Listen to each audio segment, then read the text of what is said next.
ಎಲ್ಲರಿಗೂ ನಮಸ್ಕಾರ. ಇವತ್ತಿನ ಕ್ಲಾಸ್ನಲ್ಲಿ ಬಿಕಾಮ್ ಫಿಫ್ತ್ ಸೆಮಿಸ್ಟರ್ ಯಾರೆಲ್ಲ ವಿದ್ಯಾರ್ಥಿಗಳು ಬಿಕಾಮ್ ಫಿಫ್ತ್ ಸೆಮಿಸ್ಟರ್ನಲ್ಲಿ ಸ್ಟಡಿ ಮಾಡ್ತಾ ಇದ್ದಾರಲ್ಲ, ಸೊ ಅವರಿಗೆ ಫೈನಾನ್ಷಿಯಲ್ ಮ್ಯಾನೇಜ್ಮೆಂಟ್ ಅಂತೇಳಿ ಒಂದು ಸಬ್ಜೆಕ್ಟ್ ಇದೆ. ಸೊ ಈ ಒಂದು ಸಬ್ಜೆಕ್ಟಿಂದ ಒಂದು ಕ್ವಶನನ್ನು ಸಾಲ್ವ್ ಮಾಡೋಣ ಇವತ್ತಿನ ಕ್ಲಾಸಲ್ಲಿ. ಓಕೆ, ಸೊ ಇವತ್ತಿನ ಕ್ಲಾಸ ವೆರಿ ಇಂಟ್ರೆಸ್ಟಿಂಗ್ ಕ್ಲಾಸ್ ರೀ, ಬಿಕಾಸ್ ಸೆಕ್ಷನ್ ಡಿ ಅನ್ನು ಸಾಲ್ವ್ ಮಾಡ್ತಾ ಇದ್ದೇವೆ ನಾವು. ಓಕೆ, ಇಲ್ಲಿ ನೀವು ನೋಡ್ಬೋದು, ಇಲ್ಲಿ ಕೇಸ್ ಸ್ಟಡಿ ಅಂತಿದೆ. So Rani Chennamma university question ಪೇಪರ್ದಲ್ಲಿ ಏನು ಮಾಡ್ತಾರೆ, ಕೇಸ್ ಸ್ಟಡಿಗೆ ಕೇಳಿರುವಂಥ ಕ್ವಶನ್ ಇದೆ. ರಾಣಿ ಚೆನ್ನಮ್ಮ ಯೂನಿವರ್ಸಿಟಿ 2024 ಇಯರ್ದಲ್ಲಿ ಕೇಳಿರುವಂಥ ಕ್ವಶನ್ ಇದೆ. ಓಕೆ, 2024 ಇಯರ್ದ ಕ್ವಶನ್ ಪೇಪರ್ದ. ಸೊ ಅಲ್ಲಿ 15 ಮಾರ್ಕ್ಸ್ಗೆ ಕೇಸ್ ಸ್ಟಡಿ ಅಂತೇಳಿ ಈ ಒಂದು ಕ್ವಶನನ್ನು ಕೇಳಿದ್ದಾರೆ. ಸೊ ಇದಾಗ ಕೇಸ್ ಸ್ಟಡಿ ಕೇಳಿದ್ರೆ ಕಂಪಲ್ಸರಿ ಕ್ವಶನ್ ಅಂತ ಹೇಳ್ಬೋದು. ಸೊ ಇಲ್ಲಿ ಚಾಯ್ಸಿಂಗ್ ಅನ್ನೋದು ಇರೋದಿಲ್ಲ. ಓಕೆ, ಸೊ ಆಲ್ರೆಡಿ ಇದನ್ನ 24 ಇಯರ್ದಲ್ಲಿ ಕೇಳಿರುವಂಥ ಕ್ವಶನ್ ಇದೆ. ಓಕೆ, ಸೊ ಇದನ್ನು ಯಾವ ಥರ ಸಾಲ್ವ್ ಮಾಡಬೇಕು, ಏನೆಲ್ಲ ಪ್ರೊಸೀಜರ್ಸನ್ನು ನಾವು ಫಾಲೋ ಅಪ್ ಮಾಡಬೇಕು, ಸೊ ಓವರಾಲ್ ಡಿಸ್ಕಷನನ್ನು ಇವತ್ತಿನ ಕ್ಲಾಸಲ್ಲಿ ನೋಡೋಣ. ಓಕೆ, ಸೊ ಭಾಳ ಇಂಟ್ರೆಸ್ಟಿಂಗ್ ಕ್ಲಾಸ್ ಇವತ್ತು. ನಾನು ನೋಡಿರಿ, ಫಸ್ಟ್ ಕ್ವಶನ್ ನಂಬರ್ 11 ಅಂತಿದೆ ನೋಡಿರಿ. ಸೊ ನಾ ಈಗಾಗಲೇ ಆಲ್ರೆಡಿ ಕೂಡ ಕೆಲವೊಂದಷ್ಟು ಕ್ವಶನ್ಗಳನ್ನು ಕೂಡ ಸಾಲ್ವ್ ಮಾಡಿದ್ದೇನೆ. 2024 ಇಯರ್ದಲ್ಲಿ ಎಲ್ಲ ಕ್ವಶನ್ಸನ್ನು ಆಲ್ಮೋಸ್ಟ್ ಅಲ್ಲಿ ಸಾಲ್ವ್ ಮಾಡಿದ್ದೇನೆ. ಸೊ ಈ ಒಂದು ಯೂಟ್ಯೂಬ್ ಚಾನಲ್ನಲ್ಲಿ ಸಪ್ರೇಟ್ ಆದಂಥ ಪ್ಲೇಲಿಸ್ಟ್ ಮಾಡಿ ಇಟ್ಟಿದ್ದೀನಿ ನೋಡಿರಿ, financial management 2024 question paper solve ಅಂತೇಳಿ. ಸೊ ನೀವು ಆ ಪ್ಲೇಲಿಸ್ಟ್ಗೆ ಹೋಗ್ರಿ, ವಿಸಿಟ್ ಮಾಡಿ, ಅಲ್ಲಿ ನೀವು ಎಲ್ಲ ಕ್ಲಾಸ್ಗಳನ್ನು ನೋಡ್ಬೋದು. ಓಕೆ, ಸೊ ಇವತ್ತಿನ ಕ್ಲಾಸ್ ಕೂಡ ಇದು ಕೂಡ ಅಲ್ಲೇ ಅವೈಲೇಬಲ್ ಇರುತ್ತೆ. ಓಕೆ, ಸೊ ಇಲ್ಲಿ ಹೇಳ್ತಾರೆ ನೋಡ್ರಿ, ಮೀನಾಕ್ಷಿ ಕಂಪ್ನಿ ಲಿಮಿಟೆಡ್ ಅಂತ ಹೇಳ್ತಾರೆ. ಓಕೆ, ಸೊ ಒಂದು ಕಂಪ್ನಿ ನೇಮ್ ಕೊಟ್ಟಿದ್ದಾರೆ. Okay, so wants to set up a new industry ಅಂತ ಹೇಳ್ತಾರೆ. ಒಂದು ಬಿಸ್ನೆಸ್ ಏನೋ ಅವರ ಸ್ಟಾರ್ಟ್ ಮಾಡೋರು, ಇಂಡಸ್ಟ್ರಿ ಸ್ಟಾರ್ಟ್ ಮಾಡೋರು ಅಂತ ಹೇಳ್ತಾರೆ. ಆಟ್ ತುಮಕೂರು ಅಂತ ಹೇಳ್ತಾರೆ. ಓಕೆ, ಸೊ ಅದಕ್ಕಾಗಿ ಅವರ with an investment of rupees 30 lakh ಅಂತ ಹೇಳ್ತಾರೆ. ಸೊ ಅವ್ರದ ಇನ್ವೆಸ್ಟ್ಮೆಂಟ್ ಎಷ್ಟು ಮಾಡೋರ್ದಾರ ಅಂತ ಹೇಳ್ತಾರೆ, 30 lakh ಅಂತ ಹೇಳ್ತಾರೆ. ಓಕೆ, 30 lakh ಇದನ್ನು ನೀವು ನೋಟ್ ಮಾಡ್ಕೊರಿ, 30 lakh. New industry is expected. Okay, new industry is expected to yield EBIT ಅಂತ ಹೇಳ್ತಾರೆ. EBIT ಅಂದ್ರೆ nothing but earning before interest and tax ಅಂತೇಳಿ. ಓಕೆ, ಆಫ್ ರುಪೀಸ್ 6 lakh ಅಂತ ಹೇಳ್ತಾರೆ. ಸೊ ಇದನ್ನು ಕೂಡ ನೋಟ್ ಮಾಡ್ಕೊರಿ. For maximising, okay, maximising it's EPS ಅಂತ ಹೇಳ್ತಾರೆ. EPS ಅಂದ್ರೆ ಅರ್ನಿಂಗ್ ಪರ್ ಶೇರ್ ಅಂತ ಹೇಳ್ಬೋದು. The company is considering following the alternative financial proposal ಅಂತ ಹೇಳ್ತಾರೆ. ಸೊ ಅವ್ರ ಹತ್ರ ಆಲ್ಟರ್ನೇಟಿವ್ ಫೈನಾನ್ಷಿಯಲ್ ಪ್ರಪೋಸಲ್ ಅದಾವ ಅಂತ ಹೇಳ್ತಾರೆ. ಸೊ ಫಸ್ಟ್ ಏನು ಪ್ರಪೋಸಲ್ ಅಂದ್ರೆ, ಒಂದೇ ಪ್ರಪೋಸಲ್ ನೋಡ್ರಿ, ಎ ಅಂತ ಕೊಟ್ಟಿದಾರಲ್ಲ, all equity shares of rupees 100 each ಅಂತ ಹೇಳ್ತಾರೆ. ಓಕೆ, ಸೊ ಈಗ ಇನ್ವೆಸ್ಟ್ಮೆಂಟ್ ಏನಿದೆಯಲ್ಲ ಅವ್ರದ್ದು 30 lakh ಎಲ್ಲ ಈಕ್ವಿಟಿ ಶೇರ್ಸನ್ನು ತೆಗೆದುಕೊಂಡ್ರೆ ಯಾವ ಥರ ನಮ್ದು EPS ಬರುತ್ತೆ. ನೆಕ್ಸ್ಟ್ ಒಂದು ನೋಡ್ರಿ, ಸೊ ಅವ್ರು ಅಂದರೆ ಕ್ಯಾಲ್ಕುಲೇಟ್ ಮಾಡೋಕ್ಕೆ ಹೇಳ್ತಾರೆ. ಅವರ rupees 15 lakh in 10% preference shares ಅಂತ ಹೇಳ್ತಾರೆ. ಓಕೆ, ಸಪೋಸ 30 lakhದಲ್ಲಿ 15 lakh 10% preference shares 15 lakh. Next ಇನ್ನು ರಿಮೈನಿಂಗ್ ಅಮೌಂಟ್ ರೀ ಈಕ್ವಿಟಿ ಶೇರ್ಸ್ ಅಂತ ಹೇಳ್ತಾರೆ, ರುಪೀಸ್ 100 ಈಚ್ ಅಂತ ಹೇಳ್ತಾರೆ. ಸೊ ಇದರ ಅರ್ಥ ಏನಂದರೆ, ಜಸ್ಟ್ ಈಗ 30 lakhದಲ್ಲಿ ಫಸ್ಟ್ 15 lakh ಏನು ಮಾಡ್ಬೇಕು, ಅವರ ಪ್ರಿಫರೆನ್ಸ್ ಶೇರಿಗೆ ಪ್ರಿಫರೆನ್ಸ್ ಕೊಡ್ತಾರೆ ಅಂತ ಹೇಳ್ತಾರೆ. ಇನ್ನು ಉಳಿದಿದ್ದ ಅಮೌಂಟನ್ನು ಈಕ್ವಿಟಿ ಶೇರ್ಸ್ಗೆ ಪ್ರಿಫರೆನ್ಸ್ ಕೊಡ್ತು ಅಂತ ಹೇಳ್ತಾರೆ. ಸೊ ಈ ಥರ ಪ್ರಪೋಸಲ್ ಇದೆ. Second one proposal. Third one proposal ನೋಡ್ರಿ, so 18 lakh 8% debentures. Next remaining in equity shares of rupees 100 each ಅಂತ ಹೇಳ್ತಾರೆ. ಸೊ 30 lakhದಲ್ಲಿ 18 lakh 8% ಡಿಬೆಂಚರ್ಸ್ ತೊಗೊಂಡ್ರೆ, ನೆಕ್ಸ್ಟ್ ಏನು ರಿಮೈನಿಂಗ ಈಕ್ವಿಟಿ ಶೇರ್ ಹೋಲ್ಡರ್ಸ್ಗೆ ಕಲೆಕ್ಟ್ ಮಾಡು ಅಂತ ಹೇಳ್ತಾರೆ ಅಮೌಂಟನ್ನು. ಈ ಥರ ನೆಕ್ಸ್ಟ್ ನೋಡ್ರಿ, ಇನ್ನೊಂದು ಪ್ರಪೋಸಲ್ ಕೊಟ್ಟಿದ್ದಾರೆ. 18 lakh 12% debenture, next 6 lakh 18% preference shares and remaining in equity shares of rupees 100 each ಅಂತ ಹೇಳ್ತಾರೆ. ಸೊ 30 lakhದಲ್ಲಿ 18 lakh ಡಿಬೆಂಚರ್ ಕೊಡೋನು, ನೆಕ್ಸ್ಟ್ ಇನ್ನು 6 lakh ಪ್ರಿಫರೆನ್ಸ್ ಶೇರ್ ಹೋಲ್ಡರ್ಸ್ ಕೊಡೋನು. ಪ್ರಿಫರೆನ್ಸ್ ಶೇರ್ ಹೋಲ್ಡರ್ಸ್ಗೆ ಪ್ರಿಫರೆನ್ಸ್ ಶೇರ್ ಹೋಲ್ಡರ್ಸ್ನಿಂದ ನೆಕ್ಸ್ಟ್ ಇನ್ನು ರಿಮೈನಿಂಗ್ ಏನು ಅಮೌಂಟ್ ಉಳಿತಿಲ್ಲ, ಸೊ 30 lakhದಲ್ಲಿ ಅದನ್ನು ಈಕ್ವಿಟಿ ಶೇರ್ ಹೋಲ್ಡರ್ಸ್ಗೆ. ಸೊ ಈ ಥರ ಅವ್ರು ಏನು ಮಾಡ್ತಾರೆ, ಹಿಂಗೆ ಪ್ರಪೋಸಲನ್ನು ರೆಡಿ ಮಾಡಿದ್ದಾರೆ. So first equity share holders, preference shares and remaining equity shares, next debentures and equity shares, next debentures, preference shares and equity shares. So 4 ಥರ ಅವ್ರು ಏನು ಮಾಡಿದ್ದಾರೆ, ಪ್ರಪೋಸಲನ್ನು ರೆಡಿ ಮಾಡಿದ್ದಾರೆ ಅಂತ ಹೇಳ್ತಾರೆ. Okay, the company is in 50% tax bracket ಅಂತ ಹೇಳ್ತಾರೆ. Determine okay EPS in the plan ಅಂತ ಹೇಳ್ತಾರೆ. So you have to focus on EPS ಅಂತ ಹೇಳ್ತಾರೆ. ಅವರ ಪ್ರಾಬ್ಲಮ್ದಲ್ಲಿ ನಾವೇನು ರೆಡಿ ಮಾಡಬೇಕಂದ್ರೆ EPS ಅನ್ನು ಪಾಯಿಂಟ್ ಔಟ್ ಮಾಡಬೇಕು, ಅರ್ನಿಂಗ್ ಪರ್ ಶೇರನ್ನು ಪಾಯಿಂಟ್ ಔಟ್ ಮಾಡಬೇಕು. ನೆಕ್ಸ್ಟ್ ಕಮೆಂಟ್ ಕೂಡ ಬರಿಬೇಕು ಅಂತ ಹೇಳ್ತಾರೆ. ಸೊ ಯಾವ್ದು ನೀವು ಇವು 4 ಪ್ಲ್ಯಾನ್ ಏನದಾವಲ್ಲ ಪ್ರಪೋಸಲ್, ಸೊ ಇವು 4 ಪ್ರಪೋಸಲ್ದಲ್ಲಿ ಯಾವುದು ಸುಟೇಬಲ್ ಪ್ರಪೋಸಲ್ ಅಂತೇಳಿ ನೀವು ಟ್ರೀಟ್ ಮಾಡ್ತಾರೆ ಅಂತೇಳಿ ಒಂದು ಕ್ವಶನನ್ನು ಕೇಳಿದ್ದಾರೆ. ಓಕೆ, ಸೊ ಭಾಳ ಸಿಂಪಲ್ ಇದ್ದಾರೆ. ಕ್ವಶನ್ ಅರ್ಥ ಮಾಡ್ಕೊರಿ. ಫಸ್ಟ್ ಏನೈತೆ ಅಂದ್ರೆ ಈಗ 30 ಲ್ಯಾಕ್ ಏನದವ್ರಿ ಅವರ ಇನ್ವೆಸ್ಟ್ಮೆಂಟ್ ಇದೆ. ಸೊ ಆ ಇನ್ವೆಸ್ಟ್ಮೆಂಟನ್ನು ಇಕ್ವಿಟಿ ಶೇರ್ ಹೋಲ್ಡರ್ಸ್ಗೆ ಪೂರ್ತಿ ಎಲ್ಲ ಇಕ್ವಿಟಿ ಶೇರ್ ಹೋಲ್ಡರ್ಸ್ನ ಮಾಡೋಣ, ಅಥವಾ some amount preference shares, some amount debentures. So ಈ ಥರ ಅವರು ಪ್ರಪೋಸಲ್ ಅದಾವೆ. ಸೊ ಅವನ್ನೆಲ್ಲ ನೋಡೋಣ. ಓಕೆ, ಸೊ ಇದು ಪ್ರಾಬ್ಲಮ್ ಈ ಥರ ಇದೆ. ಓಕೆ, ಸೊ ಈಗ ಏನು ಮಾಡಿರಿ, ಸೊಲ್ಯೂಷನ್ ಅಂತ ಹಾಕ್ರಿ. ಸೊಲ್ಯೂಷನ್ ಹಾಕಿದ ನಂತರ ಏನು ಮಾಡಬೇಕಂದ್ರೆ ಫಸ್ಟ್ ನೋಟ್ 1 ಅಂತ ಹಾಕ್ರಿ. ಓಕೆ, ಸೊ ಇದಕ್ಕೆ ವರ್ಕಿಂಗ್ ನೋಟ್ 1 ಅಂತ ಕೊಡ್ರಿ. ಫಸ್ಟ್ ಈಗ ಒಂದು ಸ್ವಲ್ಪ ನೀವು ವರ್ಕಿಂಗ್ ನೋಟ್ಸ್ ಅದು ಮಾಡಬೇಕೀಗ. ಪ್ರಾಬ್ಲಮ್ ಸಾಲ್ವ್ ಮಾಡೋಕ್ಕಿಂತ ಮೊದಲು ವರ್ಕಿಂಗ್ ನೋಟ್ ಮಾಡ್ಕೋಬೇಕು ಇವನ್ನ, ಯಾಕೆ ಅನ್ನೋದು ನಿಮ್ಗೆ ಗೊತ್ತಾಗುತ್ತೆ ನಂತರ ಈಗ. ಓಕೆ, ಸೊ ಈಗ ನೋಡಿರಿ ಫಸ್ಟ್ ಅವನ್ನ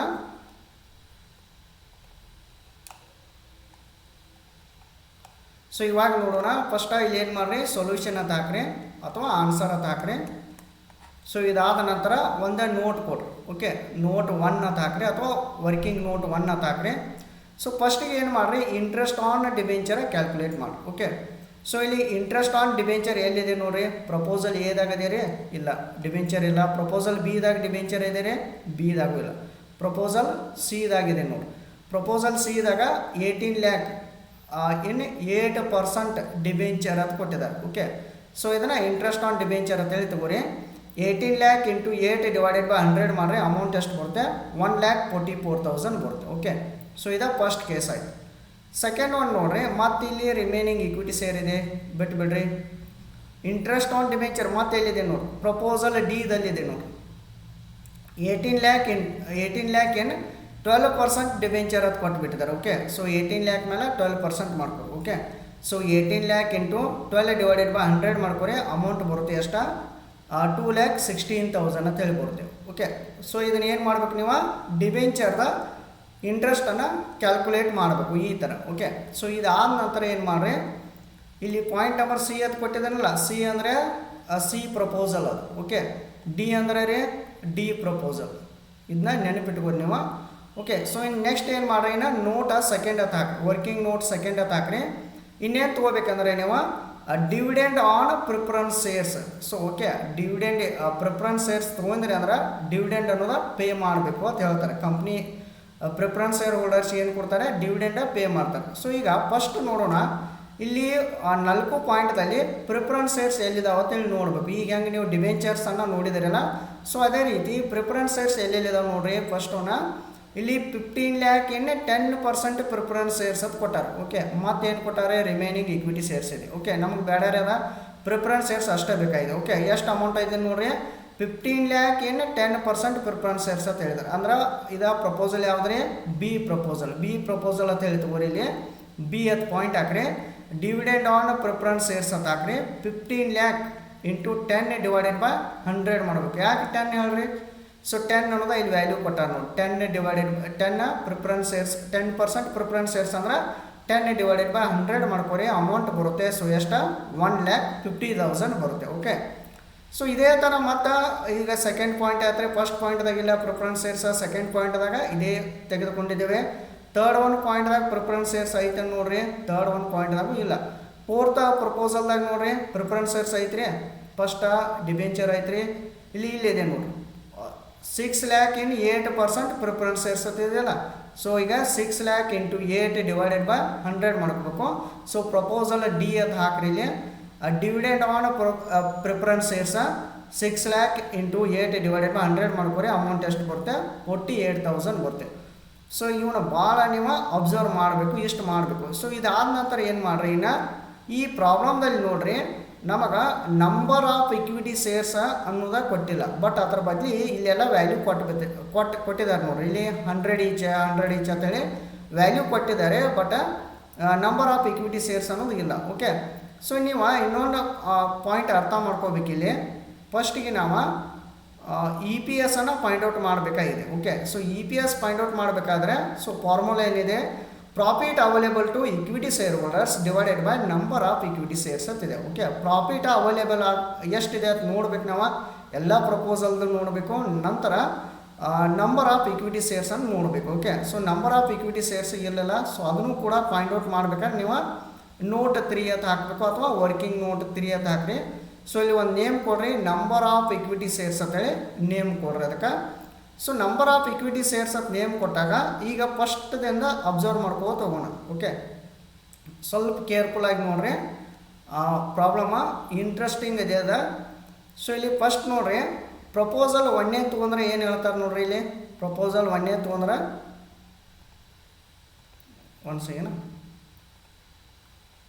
ಓಕೆ, ಸೊ ಇಲ್ಲಿ ಪ್ರಪೋಸಲ್ 1 ಏನಾದರೂ ನೀವು ಸೆಲೆಕ್ಟ್ ಮಾಡಿರಿ ಅಂದರೆ ಸೊ ಇಲ್ಲಿ ಹೇಳ್ತಾರೆ ನೋಡ್ರಿ, all equity shares of ₹100 each ಅಂತ ಹೇಳ್ತಾರೆ. ಅಂದರೆ ಏನು ಮಾಡ್ಬೇಕಂದ್ರೆ ಇನಿಷಿಯಲ್ ಇನ್ವೆಸ್ಟ್ಮೆಂಟ್ ಎಷ್ಟಿದೆ ಅವ್ರದ, ಸ್ಟಾರ್ಟಿಂಗ್ ಇನ್ವೆಸ್ಟ್ಮೆಂಟ್ ಎಷ್ಟು ಮಾಡೋದಾರ ಅಂತ ಹೇಳ್ತಾರೆ, 30 ಲ್ಯಾಕ್ ಮಾಡೋದಾರ ಅಂತ ಹೇಳ್ತಾರೆ. ಓಕೆ, ಸೊ ಎಲ್ಲ 30 ಲ್ಯಾಕು ಇಕ್ವಿಟಿ ಶೇರ್ ಹೋಲ್ಡರ್ಸ ಕನ್ಸಿಡರ್ ಮಾಡಿರಿ ಅಂದ್ರೆ ಸೊ ಅವಾಗ ಏನು ಪ್ರಪೋಸಲ್ ಏನು ಹೇಳ್ತಾರೆ, 30 ಲ್ಯಾಕ್ ಡಿವೈಡೆಡ್ ಬೈ 100 ಮಾಡ್ಕೋರಿ. ಅಂದರೆ 30 ಲ್ಯಾಕು ಎಲ್ಲ ನಾವು ಇಕ್ವಿಟಿ ಶೇರ್ಸ ಕನ್ಸಿಡರ್ ಮಾಡ್ತೀವಿ ಅಂತ ಹೇಳಿದ್ದಾರೆ. 1ನೇ ಕೇಸ್ ಇತ್ತು ಅಂದರೆ ಪ್ರಪೋಸಲ್ ಕೊಟ್ಟಿದ್ದಾರೆ ಅವರ, all equity shares of ₹100 each ಅಂತ ಹೇಳ್ತಾರೆ. ಅಂದರೆ 30 ಲ್ಯಾಕ್ ಅಮೌಂಟ್ ಏನಿದೆಯಲ್ಲ, ಸೊ ಆ ಅಮೌಂಟ್ದ 100 ಈಚ್ದಂಗೆ ಮಾಡಿರಿ. ಅಂದರೆ 30 ಲ್ಯಾಕ್ ಇನ್ವೆಸ್ಟ್ಮೆಂಟ್ ಅದ, ಆ್ಯಕ್ಚುಲಿ ಡಿವೈಡೆಡ್ ಬೈ 100 ಅಂದ್ರೆ ಪರ್ ಶೇರ್ 100, ಅಂದರೆ ಶೇರ್ಸ್ಗಳು ಎಷ್ಟು ಅದು ರೀ, 30,000 ಶೇರ್ಸ್ ಅದು. ಓಕೆ, ಗೊತ್ತಾಯ್ತು ರೀ. ಇನ್ನು ಸೆಕೆಂಡ್ ಒನ್ ನೋಡ್ರಿ, ಇಲ್ಲಿ ಇಕ್ವಿಟಿ ಶೇರ್ಸನ್ನು ಅಷ್ಟು ಅಬ್ಸರ್ವ್ ಮಾಡ್ಕೋತ ಹೋಗ್ಬೇಕು ನೀವು. ಸೆಕೆಂಡ್ ಒನ್ ಪಾಯಿಂಟ್ದಾಗ ನೋಡ್ರಿ, 15 ಲ್ಯಾಕ ಪ್ರಿಫರೆನ್ಸ್ ಶೇರ್ಸ್ ಇದೆ. ಓಕೆ, ಇದು ನಮ್ಗೆ ಬೇಡ. ಓಕೆ, ಸೊ ಇನ್ನು ರಿಮೈನಿಂಗ್ ಏನಿದೆ ರೀ, ಇಕ್ವಿಟಿ ಶೇರ್ಸ್ ಆಫ್ ₹100 ಈಚ್ ಇರ್ತಿದ್ದಿಲ್ಲ ರೀ. ಸೊ ಈಗ ಅಂದರೆ ಈ ಪಾಯಿಂಟ್ ಅರ್ಥ ಏನು ರೀ, ಆ್ಯಕ್ಚುಲ್ ಆಗಿ ಇನ್ವೆಸ್ಟ್ಮೆಂಟ್ ಎಷ್ಟಿದೆ ರೀ, 30 ಲ್ಯಾಕ್ ಇದೆ. ಓಕೆ, 30 ಲ್ಯಾಕ್ದಾಗ ಆಲ್ರೆಡಿ 15 ಲ್ಯಾಕ ಅವ್ರು ಏನು ಕನ್ಸಿಡರ್ ಮಾಡ್ತು ಅಂತ ಹೇಳಿದಾರೆ, 15 ಲ್ಯಾಕ ಪ್ರಿಫರೆನ್ಸ್ ಶೇರ್ಸನ್ನು ಕನ್ಸಿಡರ್ ಮಾಡ್ತು ಅಂತ ಹೇಳಿದಾರೆ. ಇನ್ನು ಎಷ್ಟು ಉಳಿತು ರೀ, ಇನ್ನು ರಿಮೈನಿಂಗ 15 ಲ್ಯಾಕ್ ಉಳಿತು. ಓಕೆ, ಸೊ ಈ 15 ಲ್ಯಾಕ್ ಏನು ಕನ್ಸಿಡರ್ ಮಾಡ್ತು ಅಂತ ಹೇಳ್ತಾರೆ, ಇಕ್ವಿಟಿ ಶೇರ್ಸ್ ಅಂತ ಮಾಡ್ತು ಅಂತ ಹೇಳಿದ್ದಾರೆ. ಓಕೆ, ಸೊ ಅದೇ ಇದೆ ನೋಡ್ರಿ, ಇಲ್ಲಿ ಭಾಳ ಇಂಟ್ರೆಸ್ಟಿಂಗ್ ಇದೆ. ಬಿ ಪ್ರಪೋಸಲ 30 ಲ್ಯಾಕ್ ಇನ್ವೆಸ್ಟ್ಮೆಂಟ್ ಇದೆ, ಮೈನಸ್ 15 ಲ್ಯಾಕ್ ಏನ್ರಿ ಅದ ಪ್ರಿಫರೆನ್ಸ್ ಶೇರ್ಸ್ ಆಯಿತು. ಇನ್ನು ರಿಮೈನಿಂಗ್ ಎಷ್ಟು ಉಳಿತೆ, 15 ಲ್ಯಾಕ್ ಉಳಿತೇವೆ, ಡಿವೈಡೆಡ್ ಬೈ 100 ಮಾಡಿರಿ. ನಂಬರ್ ಆಫ್ ಇಕ್ವಿಟಿ ಶೇರ್ಸ್ ಎಷ್ಟು ಉಳಿತೆ, 15,000 ಇಕ್ವಿಟಿ ಶೇರ್ಸ್ ಅಂತೇಳಿ ಕನ್ಸಿಡರ್ ಮಾಡ್ಬೋದು ನೀವು. ಓಕೆ, ಸೊ ಈ ಪಾಯಿಂಟ್ ಆಯಿತು. ನೆಕ್ಸ್ಟ್ ನೋಡ್ರಿ, ಪಾಯಿಂಟ್ ನಂಬರ್ ಸಿದಾಗ 18 ಲ್ಯಾಕ ಏನು ಕನ್ಸಿಡರ್ ಮಾಡ್ತು ಅಂತ ಹೇಳಿದ್ದಾರೆ, ಡಿಬೆಂಚರನ್ನು ಕನ್ಸಿಡರ್ ಮಾಡ್ತು. ರಿಮೈನಿಂಗ ಇಕ್ವಿಟಿ ಶೇರ್ಸನ್ನು ಕನ್ಸಿಡರ್ ಮಾಡ್ತು ಅಂತ ಹೇಳಿದ್ದಾರೆ. ಅಂದರೆ ಇಲ್ಲಿ ಏನು ಮಾಡ್ಬೇಕ್ರಿ, 30 ಲ್ಯಾಕ್ದಲ್ಲಿ ಮೈನಸ್ 18 ಲ್ಯಾಕ್ ಮಾಡಬೇಕು. ಇನ್ನು ಅಮೌಂಟ್ ಎಷ್ಟು ಉಳಿತಿದ್ಲ, ಸೊ ಅದ್ರ ಮೇಲೆ ಡಿವೈಡೆಡ್ ಬೈ 100 ಮಾಡ್ಕೋಬೇಕು. ಓಕೆ, ಸೊ ಇಲ್ಲಿದೆ ನೋಡ್ರಿ, ಸೇಮ್ 30 ಲ್ಯಾಕ್ದಲ್ಲಿ 18 ಲ್ಯಾಕ ಏನು ಕನ್ಸಿಡರ್ ಮಾಡ್ತು ಅಂತ ಹೇಳಿದ್ದಾರೆ ಅವರ, 18 ಲ್ಯಾಕ ಡಿಬೆಂಚರನ್ನು ಕನ್ಸಿಡರ್ ಮಾಡ್ತು ಅಂತ ಹೇಳಿದ್ದಾರೆ. ಓಕೆ, ಸೊ ಇನ್ನು ಅಮೌಂಟ್ ಉಳಿದಿದ್ದನ್ನು ಇಕ್ವಿಟಿಯನ್ನು ಕನ್ಸಿಡರ್ ಮಾಡ್ತು ಅಂತ ಹೇಳಿದ್ದಾರೆ. ಇನ್ನು ಅಮೌಂಟ್ ಎಷ್ಟು ಉಳಿತ್ರಿ, 12 ಲ್ಯಾಕ್ ಉಳಿತು. 12 ಲ್ಯಾಕ್ ಡಿವೈಡೆಡ್ ಬೈ 100 ಮಾಡಿರಿ, ಎಷ್ಟು ಬರುತ್ತೆ, 12,000 ಇಕ್ವಿಟಿ ಶೇರ್. ಸೊ 100 ಅದಕ್ಕೆ ಮಾಡ್ಬೇಕು ನೋಡ್ರಿ, ಇಲ್ಲಿ ವ್ಯಾಲ್ಯೂ ಕೊಟ್ಟಾರ ನೋಡ್ರಿ, 100 ಈಚ್ ಅದು ಕೊಟ್ಟಾರಲ್ಲ, ಸೊ ಅದಕ್ಕಾಗಿ 100 ನಾವು ಮಾಡ್ಕೋಬೇಕು. ಓಕೆ, ಸೊ ನೆಕ್ಸ್ಟ್ ಒಂದು ಪಾಯಿಂಟ್ ನೋಡ್ರಿ, ಪಾಯಿಂಟ್ ನಂಬರ್ ಡಿ ಅಂದರೆ ಡಿ ಪ್ರಪೋಸಲ್ಲ 18 ಲ್ಯಾಕ. ಈಗ ಡಿ ನೋಡ್ರಿ 30 ಲ್ಯಾಕ್ ಇದೆಯಲ್ಲ, ಸೊ 30 ಲ್ಯಾಕ್ದಲ್ಲಿ 18 ಲ್ಯಾಕ್ ಏನು ಮಾಡ್ತು ಅಂತ ಹೇಳ್ತಾರೆ ಅವರ, ಡಿಬೆಂಚರ್ ಕನ್ಸಿಡರ್ ಮಾಡ್ತು. ನೆಕ್ಸ್ಟ್ ಒನ್ನ ಮತ್ತು 6 ಲ್ಯಾಕ್ ಏನು ಮಾಡ್ತು ಅಂತ ಹೇಳ್ತಾರೆ, ಪ್ರಿಫರೆನ್ಸ್ ಶೇರ್ಸನ್ನು ಕನ್ಸಿಡರ್ ಮಾಡ್ತು ಅಂತ ಹೇಳ್ತಾರೆ. ಆ್ಯಂಡ್ ಅಂತ ಅಬ್ಸರ್ವ್ ಮಾಡಿರಿ, ಆ್ಯಂಡ್ ರಿಮೈನಿಂಗ್ ಇನ್ನೂ ಅಮೌಂಟ್ ಉಳಿತೈತಿಲ್ಲ, ಸೊ ಆ ಅಮೌಂಟ್ ಏನು ಕನ್ಸಿಡರ್ ಮಾಡ್ತು ಅಂತ ಹೇಳ್ತಾರೆ, ಇಕ್ವಿಟಿ ಶೇರನ್ನು ಕನ್ಸಿಡರ್ ಮಾಡ್ತು ಅಂತ ಹೇಳ್ತಾರೆ. ಓಕೆ, ಸೊ 30 ಲ್ಯಾಕ್ ಇದೆ ಇನ್ವೆಸ್ಟ್ಮೆಂಟ್ ರೀ, ಅದ್ರೊಳಗೆ 18 ಲ್ಯಾಕ್ ಏನು ಮಾಡ್ತಾರೆ, debenture. Next 6 lakh preference shares. ಇನ್ನು ಅಮೌಂಟ್ ಏನು ಉಳಿತಿದೆ, ಇನ್ನು ಅಮೌಂಟ್ ರಿಮೈನಿಂಗ್ ಏನು ಇರುತ್ತಲ್ಲ, ಸೊ ಅದನ್ನು ಇಕ್ವಿಟಿ ಅಂತೇಳಿ ಕನ್ಸಿಡರ್ ಮಾಡ್ಕೊ ಅಂತ ಹೇಳಿದ್ದಾರೆ. ಸೊ ಇಲ್ಲಿ ತೆಗೆದುಕೊಳ್ಳ್ರಿ, ಇಲ್ಲಿ 30 ಲ್ಯಾಕ್ದಲ್ಲಿ 18 ಲ್ಯಾಕ ಏನು ಮಾಡಿದ್ದಾರೆ, 18 lakh debentures. Next one 6 lakh preference shares. ಇನ್ನು ಎಷ್ಟು ಉಳಿತ್ರಿ 6 ಲ್ಯಾಕ್ ಉಳಿತು ಡಿವೈಡೆಡ್ ಬೈ 100 ಮಾಡ್ಕೊರಿ. ಅಮೌಂಟ್ ಎಷ್ಟು ಬರುತ್ತೆ 6000 ಅಂತ ಬರುತ್ತೆ. 6000 ಅಂದರೆ ಇದು ಇಕ್ವಿಟಿ ಶೇರ್ಸ್. ಓಕೆ, ಸೊ ಇಲ್ಲಿ ನೀವು ಇಲ್ಲಿ ನೋಡ್ಬೋದು ಎಷ್ಟಿದೆ ರೀ ಇಕ್ವಿಟಿ ಶೇರ್ಸ್ ವ್ಯಾಲ್ಯೂ ಪರ್ ಶೇರ್ದ 100 ಅಂತಿದೆ. ಸೊ ಈ ಥರ ನೀವು ಸ್ಟಾರ್ಟಿಂಗ್ ಈ ಥರ ಕೆಲವೊಂದಷ್ಟು ನೋಟ್ಗಳನ್ನ ಹಾಕಬೇಕು. ಓಕೆ, ವರ್ಕಿಂಗ್ ನೋಟ್ ಅಂತೇಳಿ ಕನ್ಸಿಡರ್ ಮಾಡಬೇಕು. ಸೊ ಇದಾದ ನಂತರ ಇನ್ನು ಫಾರ್ಮೇಟ್ ಹಾಕೋಣ. ಓಕೆ, ಭಾಳ ಸಿಂಪಲ್ ಇದೆ ರೀ, ಪ್ರಾಬ್ಲಮ ಈಸಿಲಿ ಸಾಲ್ವ್ ಮಾಡ್ಬೋದು. ಜಸ್ಟ್ ನೀವು ಈ ಕ್ಲಾಸನ್ನು ಸ್ಕಿಪ್ ಮಾಡದೆ ನೋಡಬೇಕು. ಸೊ ಅವಾಗ ಮಾತ್ರ ನೀವು ಈಸಿಲಿ ಸಾಲ್ವ್ ಮಾಡ್ತಾರೆ. ಓಕೆ, ಸೊ ಈಗ ನೆಕ್ಸ್ಟ್ ನೋಡೋಣ. ಸೊ ಇವಾಗ ನೋಡ್ರಿ ಇಲ್ಲಿ ನಾ ಸೆಕ್ಷನ್ ಹಾಕಿದ್ದೀನ.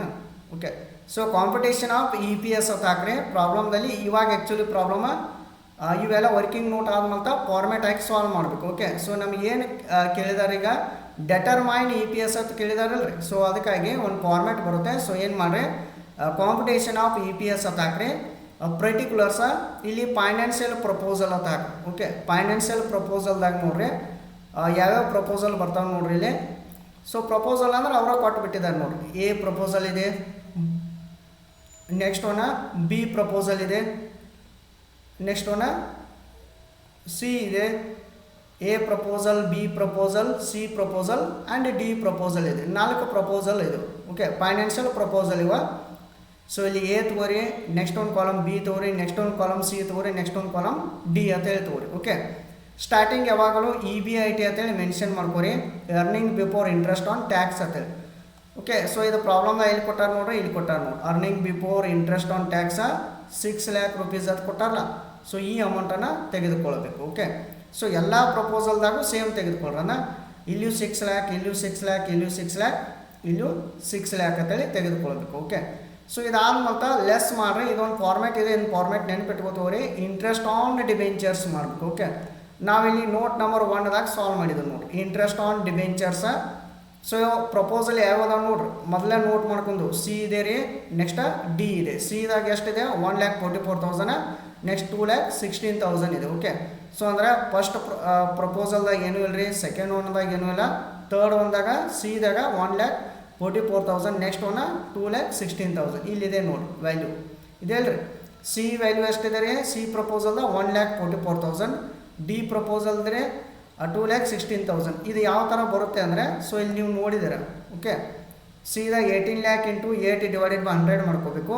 D ಪ್ರಪೋಸಲ್ ರೀ 18 ಲ್ಯಾಕ್ ಇಂಟು 12 ಡಿವೈಡೆಡ್ ಬೈ 100 ಮಾಡ್ಕೋಬೇಕು. ಆಲ್ರೆಡಿ ನಾನು ಈ ನೋಟ್ದಲ್ಲಿ ಡೀಟೇಲ್ ಆಗಿ ಎಕ್ಸ್ಪ್ಲೇನ್ ಮಾಡಿದ್ದೀನಿ. ಓಕೆ, ಸೊ ಅಷ್ಟು ನೀವು ಮೆನ್ಷನ್ ಮಾಡಬೇಕು. ಓಕೆ, ಸೊ ಇದಾದ ನಂತರ ಅದನ್ನ ಅಮೌಂಟನ್ನು ಮೈನಸ್ ಮಾಡಿರಿ. ಎಷ್ಟು ಬರುತ್ತೆ ನೋಡಿರಿ, ಫಸ್ಟ್ ಪ್ರಪೋಸಲ್ದಾಗ 6 ಲ್ಯಾಕ್ ಸೇಮ್ ಬರುತ್ತೆ, ಸೆಕೆಂಡ್ ಒಂದು ಪ್ರಪೋಸಲ್ದಾಗ 6 ಲ್ಯಾಕ್ ಬರುತ್ತೆ. ಸಿದಾಗ ಎಷ್ಟು ಬರುತ್ತೆ ನೋಡಿರಿ, 6 ಲ್ಯಾಕ್ದಲ್ಲಿ 1,44,000 ಮೈನಸ್ ಮಾಡಿರಿ, 4,56,000 ಬರುತ್ತೆ. ನೆಕ್ಸ್ಟ್ ಒನ್ದಾಗ ನೋಡಿರಿ 6 ಲ್ಯಾಕ್ದಲ್ಲಿ 2,16,000 ಮೈನಸ್ ಮಾಡಿರಿ, 3,84,000 ಬರುತ್ತೆ. ಓಕೆ, ಸೊ ಇದಕ್ಕೆ ಒಂದು ನೇಮ್ ಕೊಡ್ರಿ, ಪ್ರಾಫಿಟ್ ಬಿಫೋರ್ ಟ್ಯಾಕ್ಸ್ ಅಂತೇಳಿ ನೇಮ್ ಕೊಡ್ರಿ. ಓಕೆ, ಸೊ ಇನ್ನಾದ ಮತ್ತು ಲೆಸ್ ಟ್ಯಾಕ್ಸ್ ಮಾಡಿರಿ ಆಟ್ 50% ಅಂತೇಳಿ ಮಾಡಿ. ಓಕೆ, ಸೊ ಟ್ಯಾಕ್ಸ್ ಆಟ್ 50%. ಸೊ ಇದನ್ನು ಯೂಶ್ವಲಿ ನೀವು ಡೈರೆಕ್ಟಾಗಿ ಕ್ಯಾಲ್ಕುಲೇಟ್ ಮಾಡಬೇಕು, ಟ್ಯಾಕ್ಸ್ ಆಟ್ 50% ಅಂತೇಳಿ. ಓಕೆ, ಸೊ 50% ಅಂದರೆ ಇಲ್ಲೇ ಮಾಡಿಬಿಡ್ರಿ. ಅದನ್ನ 6 ಲ್ಯಾಕ್ ಇಂಟು 50 ಡಿವೈಡೆಡ್ ಬೈ 100 ಮಾಡಿರಿ, ಎಷ್ಟು ಬರುತ್ತೆ 3 ಲ್ಯಾಕ್ ಬರುತ್ತೆ. ಒಂದು ಸೆಕೆಂಡ್ ಇದನ್ನು ನೋಡೋಣ. ಈಗ ಏನು ಮಾಡಿರಿ, 6 ಲ್ಯಾಕ್ ಇಂಟು 50 ಡಿವೈಡೆಡ್ ಬೈ 100 ಮಾಡಬೇಕು. ಇದನ್ನು ಕೂಡ ನೀವು ನೋಟ್ ಹಾಕಿದ್ರೆ ನಡೆಯುತ್ತೆ. ಓಕೆ, ಸೊ ಎಷ್ಟು ಬರುತ್ತೆ 3 ಲ್ಯಾಕ್ ಬರುತ್ತೆ. ನೆಕ್ಸ್ಟ್ B ಪ್ರಪೋಸಲ್ ರೀ, ಇಲ್ಲಿ 50% ಇದೆಯಲ್ಲ, ಸೊ ಇದನ್ನ ಎಲ್ಲದಕ್ಕೂ ಅಪ್ಲೈ ಮಾಡಬೇಕು. 6 ಲ್ಯಾಕ್ ಇಂಟು 50 ಡಿವೈಡೆಡ್ ಬೈ 100 ಮಾಡಿದಾಗ 3 ಲ್ಯಾಕ್ ಬರುತ್ತೆ. ನೆಕ್ಸ್ಟ್ ನೋಡಿರಿ 4,56,000 ಇಂಟು ಇದನ್ನ ಹೆಂಗೆ ಮಾಡ್ಬೇಕ್ರಿ, 4,56,000 ಇಂಟು 50 ಡಿವೈಡೆಡ್ ಬೈ 100 ಮಾಡ್ಕೋಬೇಕು. ಓಕೆ, ಸೊ ಒಂದು ವ್ಯಾಲ್ಯೂ ಬರುತ್ತೆ ಎಷ್ಟು 2,28,000 ಬರುತ್ತೆ. ನೆಕ್ಸ್ಟ್ 3,84,000 ಇಂಟು 50 ಡಿವೈಡೆಡ್ ಬೈ 100 ಮಾಡಿರಿ, 1,92,000 ಬರುತ್ತೆ. ಸೊ ನೀವು ನೋಡ್ಬೋದು. ನೆಕ್ಸ್ಟ್ ಇದನ್ನ ಲೆಸ್ ಮಾಡಿರಿ, ರಿಮೈನಿಂಗ 6 ಲ್ಯಾಕ್ದಲ್ಲಿ 3 ಲ್ಯಾಕ್ ಲೆಸ್ ಮಾಡಿರಿ, ಎಷ್ಟು ಬರುತ್ತೆ 3 ಲ್ಯಾಕ್ ಬರುತ್ತೆ. ನೆಕ್ಸ್ಟ್ ಅಗೇನ 6 ಲ್ಯಾಕ್ದಲ್ಲಿ 3 ಲ್ಯಾಕ್ ಲೆಸ್ ಮಾಡಿರಿ, 3 ಲ್ಯಾಕ್ ಬರುತ್ತೆ. ನೆಕ್ಸ್ಟ್ ಒಂದು ನೋಡಿರಿ 4,56,000ದಲ್ಲಿ 2,28,000 ಲೆಸ್ ಮಾಡಿರಿ, ಅಮೌಂಟ್ ಎಷ್ಟು ಬರುತ್ತೆ 2,28,000 ಬರುತ್ತೆ. ನೆಕ್ಸ್ಟ್ 3,84,000ದಲ್ಲಿ 1,92,000 ಲೆಸ್ ಮಾಡಿರಿ, 1,92,000 ಬರುತ್ತೆ. ಸೊ ಇದಕ್ಕೆ ಪ್ರಾಫಿಟ್ ಆಫ್ಟರ್ ಟ್ಯಾಕ್ಸ್ ಅಂತೇಳಿ ನೇಮ್ ಕೊಡ್ಬೇಕು ನೀವು. ಸೊ ಇದಾದ ನಂತರ less dividend on preference shares. Okay, observe ಮಾಡಿರಿ, ಯಾವ ಪ್ಲ್ಯಾನ್ದಲ್ಲಿ ಯಾವ ಪ್ರಪೋಸಲ್ದಲ್ಲಿ ನಾವು ಪ್ರಿಫರೆನ್ಸ್ ಶೇರ್ಸನ್ನು ತೆಗೆದುಕೊಳ್ಳುತ್ತೇವೆ ಅಂತೇಳಿ ನೋಡಬೇಕು. ಓಕೆ, ಡಿವಿಡೆಂಡ್ ಇಲ್ಲಿ ನಾನು ನಿಮ್ಗೆ ಬರ್ಸೇನೆ ನೋಡಿ, ನೋಟ್ಸ್ ಟು ಅಕೌಂಟ್ಸ್ದಾಗ ಇದು ವರ್ಕಿಂಗ್ ನೋಟ್ದಲ್ಲಿ dividend on preference shares B ಇದೆ ರೀ. ಅಂದರೆ ಬಿ ಪ್ರಪೋಸಲ್ದಾಗ ಎಷ್ಟಿದೆ, 15 lakh ಇಂಟು 10 ಡಿವೈಡೆಡ್ ಬೈ 100 ಮಾಡಿದಾಗ 1,50,000 ಬಂದಿದೆ. ನೆಕ್ಸ್ಟ್ ಒನ್ ಡಿ ಇದೆ ನೋಡ್ರಿ, 6 lakh ಇಂಟು 8 ಡಿವೈಡೆಡ್ ಬೈ 100 ಮಾಡಿದಾಗ 48,000. ಅಂದರೆ ಬಿ ಮತ್ತು ಡಿದಲ್ಲಿ ತೆಗೆದುಕೊಳ್ಬೇಕು. ಓಕೆ, ಸೊ ಬಿ ಅಲ್ಲಿ ತೆಗೆದುಕೊಳ್ಬೇಕಾದ್ರೆ ಎ ಗ್ಯಾಪ್ ಇಡ್ರಿ, ಬಿ 15 lakh, ಸಿ ಗ್ಯಾಪ್ ಇಡ್ರಿ, ಡಿ 48,000. ಓಕೆ, ಸೊ ಇಲ್ಲಿ 48,000 ಇದೆ ನೋಡಿ. ಓಕೆ, ಇಲ್ಲಿ ಬೇಕಾದ್ರೆ ಇಲ್ಲೂ ನೋಡ್ಬೋದು ನೀವು. ಓಕೆ, ಬಿ ಅಂದ್ರೆ 15 lakh ಇಂಟು 10 ಡಿವೈಡೆಡ್ ಬೈ 100 ಮಾಡಿರಿ.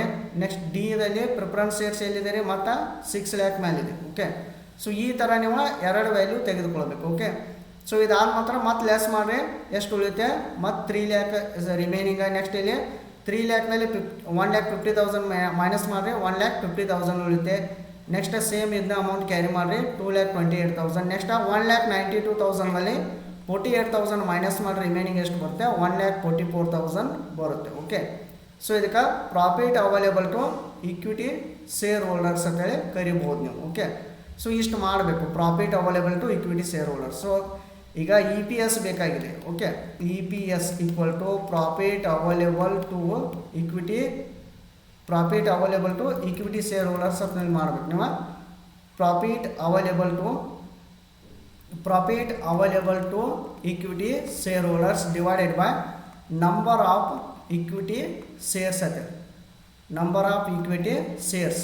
Okay, so number of equity ಶೇರ್ಸನ್ನು ಬರ್ಕೋತ ಹೋಗ್ರಿ. ನೆಕ್ಸ್ಟ್ ಸೊ ಪ್ರಿಫರೆನ್ಸ್ ಶೇರ್ಸನ್ನು ಲೆಸ್ ಮಾಡಿದ ನಂತರ profit available to equity share holders ಉಳಿದ್ರೆ ಎಷ್ಟು ಫೈನಲ್ ಆಗಿ ಪ್ರಪೋಸಲ್ ಎದಾಗ 3 lakh ರೀ, ಪ್ರಪೋಸಲ್ ಬಿ ದಾಗ 1,50,000. ನೆಕ್ಸ್ಟ್ ಪ್ರಪೋಸಲ್ ಸಿ ದಾಗ 2,28,000. ನೆಕ್ಸ್ಟ್ ಪ್ರಪೋಸಲ್ ಡಿ ದಾಗ 1,44,000. ಸೊ ಇದಾದ ನಂತರ ನಂಬರ್ ಆಫ್ ಈಕ್ವಿಟಿ ಶೇರ್ಸ್ ನೋಡ್ರಿ, ಆಲ್ರೆಡಿ ನಾನು ಹೇಳಿದ್ದೀನಿ ನಿಮ್ಗೆ, 3 lakh ಮೇಲೆ ಡಿವೈಡೆಡ್ ಬೈ 100 ಮಾಡಿದ್ರೆ ಫಸ್ಟ್ ಎಷ್ಟಿದೆ 30,000. Second one B proposal 15,000. Next one 12,000. Next one 6,000. So ಇದು ಯಾವ ಥರ ಬರುತ್ತೆ ಅನ್ನೋದು ಈಗ ಆಲ್ರೆಡಿ ನಾನು ಡಿಸ್ಕಸ್ ಮಾಡಿದ್ದೇನೆ. Okay, all equity shares so first ತೊಗೋತಾರೆ 15,000 ಪ್ರಿಫರೆನ್ಸ್ ಶೇರ್ಸ್ ತೊಗೋತಾರೆ. ನೆಕ್ಸ್ಟ್ ರಿಮೈನಿಂಗ್ ಈಕ್ವಿಟಿ ಶೇರ್ಸ್ ತೊಗೋತಾರೆ. ನೆಕ್ಸ್ಟ್ ಒನ್ 18,000 ಡಿಬೆಂಚರ್ ತೊಗೋತಾರೆ, ರಿಮೈನಿಂಗ್ ಈಕ್ವಿಟಿ ಶೇರ್ಸ್ ತೊಗೋತಾರೆ. ನೆಕ್ಸ್ಟ್ 18,000 ಡಿಬೆಂಚರ್ ತೊಗೋತಾರೆ.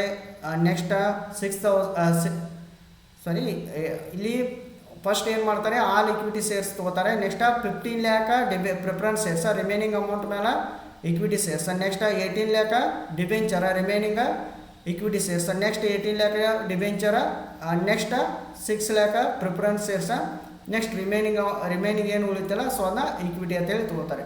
ಸೊ ಈ ಥರ ನೀವು ಇದನ್ನು ಕೂಡ ಕ್ಯಾಲ್ಕುಲೇಟ್ ಮಾಡಿದರೆ ಸೊ ಡೈರೆಕ್ಟಾಗಿ ಇಲ್ಲಿ ಫಸ್ಟಿಗೆ ಎ ಪ್ರಪೋಸಲ್ 30,000, ಬಿ ಪ್ರಪೋಸಲ್ದಲ್ಲಿ 15,000, ಸಿ ಪ್ರಪೋಸಲ್ದಲ್ಲಿ 12,000 ಆ್ಯಂಡ್ ಡಿ ಪ್ರಪೋಸಲ್ದಲ್ಲಿ 6,000 ತೆಗೆದುಕೊಳ್ಬೇಕು. ಓಕೆ, ಸೊ ಈ ಥರ ನೋಡಿ ನಂಬರ್ ಆಫ್ ಈಕ್ವಿಟಿ ಶೇರ್ಸ್ ಅಂತ ಹಾಕ್ರಿ, 30,000, 15,000, 12,000, 6,000 ಅಂತೇಳಿ ಮಾಡಿರಿ. ಸೊ ಇದಾದ ನಂತರ ಒಂದು ಫಾರ್ಮುಲಾ ಹಾಕಿಬಿಡ್ರಿ, E P S earning per share profit available to equity share holders divided by number of equity shares ಅಂತ ಹಾಕಬೇಕು. ಹಾಗಾದರೆ ಪ್ರಾಫಿಟ್ ಅವೈಲೇಬಲ್ ಎಷ್ಟಿದೆ ನೋಡಿರಿ, ಫಸ್ಟ್ ಪ್ರಪೋಸಲ್ದಾಗ 3 lakh ಇದೆ, 3 lakh divided by 30,000, number of equity shares 30 ಇದೆ. ಸೊ ಹಾಗಾಗಿ amount ಎಷ್ಟು ಬರುತ್ತೆ, 10 rupees ಅಂತೇಳಿ ಬರುತ್ತೆ. ನೆಕ್ಸ್ಟ್ ನೋಡಿರಿ 1,50,000 ಡಿವೈಡೆಡ್ ಬೈ 15,000 ಮಾಡಿರಿ, ಸೊ ಇದು 10 ಬರುತ್ತೆ. ನೆಕ್ಸ್ಟ್ 2,28,000 ಡಿವೈಡೆಡ್ ಬೈ 12,000 ಮಾಡಿರಿ, 19 rupees ಬರುತ್ತೆ. ನೆಕ್ಸ್ಟ್ ಒಂದು ನೋಡಿರಿ 1,44,000 ಡಿವೈಡೆಡ್ ಬೈ 6,000 ಅಂದರೆ number of equity shares. So amount ಎಷ್ಟು ಬರುತ್ತೆ, 24 rupees ಅಂತೇಳಿ ಬರುತ್ತೆ. ಸೊ ಇದೇ ಏನ್ರಿ ಇ ಪಿ ಎಸ್ ಅಂತೇಳಿ. ಓಕೆ, ಹಾಗಾದರೆ ಪ್ರಪೋಸಲ್ದ ಎದ ಇ ಪಿ ಎಸ್ ಎಷ್ಟು ಬತ್ರಿ, 10 ಬತ್ರಿ. ಬಿದ ಇ ಪಿ ಎಸ್ ರೀ ಅದು 10. ನೆಕ್ಸ್ಟ್ C1 ನೋಡ್ಬೋದು ನೀವು, C1 ಎಷ್ಟು ಬಂದಿದೆ, ಸಿದ 19 ಬಂದಿದೆ. ಡಿ ಇದ್ರಿ ಡಿ ಪ್ರಪೋಸಲ್ದ 24 ಬಂದಿದೆ. ಹಾಗಾದರೆ ಒಂದು ನಿಮ್ಗೆ ಲಾಸ್ಟ್ ಒಂದು ಕ್ವಶನ್ ಕೇಳಿದ್ದಾರೆ ನೋಡಿ. ಓಕೆ, ಸೊ ಇಲ್ಲಿ ಕ್ವಶನನ್ನು ನೋಡೋಣ ಏನಂತ ಕೇಳಿದ್ದಾರೆ. E P S find out ಮಾಡಿದ್ರು ನಾವು ಈಗ first proposal, second one, third one and fourth ಒಂದು. ಸೊ ಕಮೆಂಟ್ ಬರಿ ಅಂತ ಹೇಳಿದ್ದಾರೆ. ಸೊ ಏನು ಕಮೆಂಟ್ ಬರಿಬೋದು ಅಂದ್ರೆ ನಾವು so plan D is suitable ಅಂತ ಹೇಳ್ಬೋದು. ಓಕೆ, ಸೊ ಅಂದ್ರೆ ಪ್ಲ್ಯಾನ್ ಡಿ ಈಸ್ ಸುಟೇಬಲ್ ಅಂತ ಹೇಳ್ಬೋದು. ದ್ಯಾಟ್ ರೀಸನ್ ಏನಪ್ಪ ಅಂತಂದರೆ because it provide highest EPS among all other plan ಅಂತ ಹೇಳ್ತಾರೆ. ಅಂದರೆ ಅರ್ನಿಂಗ್ ಪರ್ ಶೇರ್ ಜಾಸ್ತಿ ಯಾವುದಿದೆ ಅಂತ ಹೇಳ್ತಾರೆ, ಯಾವ ಪ್ಲ್ಯಾನ್ ಇದೆ ಅದ ಡಿ ಪ್ಲ್ಯಾನ್ ಇದೆ ಅಂತ ಹೇಳ್ತಾರೆ. ಹಂಗಾರೆ ಡಿ ಪ್ಲ್ಯಾನ್ ಏನಿದೆ ನೋಡ್ರಿ.